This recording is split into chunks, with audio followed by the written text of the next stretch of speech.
मौलाना साहब अकेले होंगे वहां मस्जिद में, वो जो रात को लोगों को दर्द दे रहा था नाते पढ़ पढ़ के, इश्के रसूल आते यहाँ पे नात वहां आप सारी जगह देखते हैं, वो जो लेक्चर देते हैं बैठ के, लेकिन मस्जिद में फजर के अंदर नहीं मिलते वो आपको।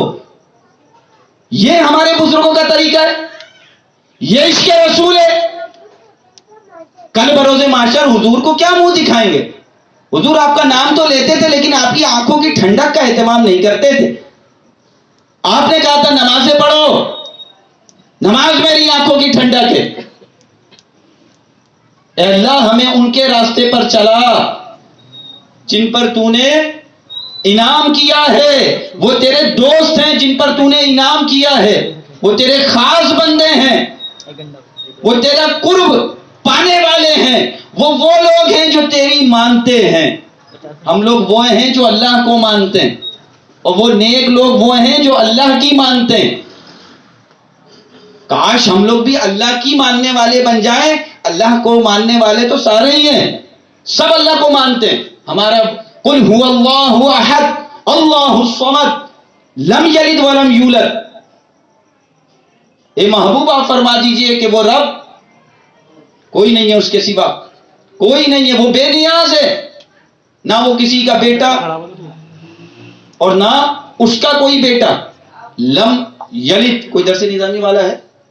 हाँ, लम यलिद वलम यूलद।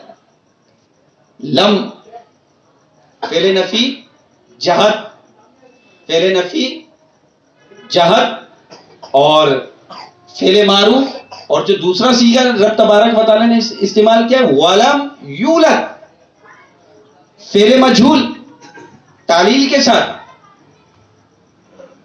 वो तो वाहिद ज़ात है, उसके अलावा कोई नहीं, तन्हा अकेला। अगर मजा आ जाए कि आज की 11वीं शरीफ की महफिल सरकार गौसे आजम अलैहिर्रहमा की इस महफिल की बरकत से जितने भी लोग हैं ना, ये सारे नमाजी बन जाएं तो अहले खाना की ये महफिल करने का 100% समर हासिल हो जाएगा। सही बता रहा हूं मैं, 100% समर हासिल हो जाएगा। समर तो मिलेगा, एक भी कोई नमाज ना पढ़े सवाब तो मिलेगा ना। हमने अल्लाह उसके रसूल का जिक्र किया, कुरान की तिलावत हुई, समर तो मिलेगा, फायदा तो होगा, लेकिन 100% सारे अगर नमाजी बन जाए कितना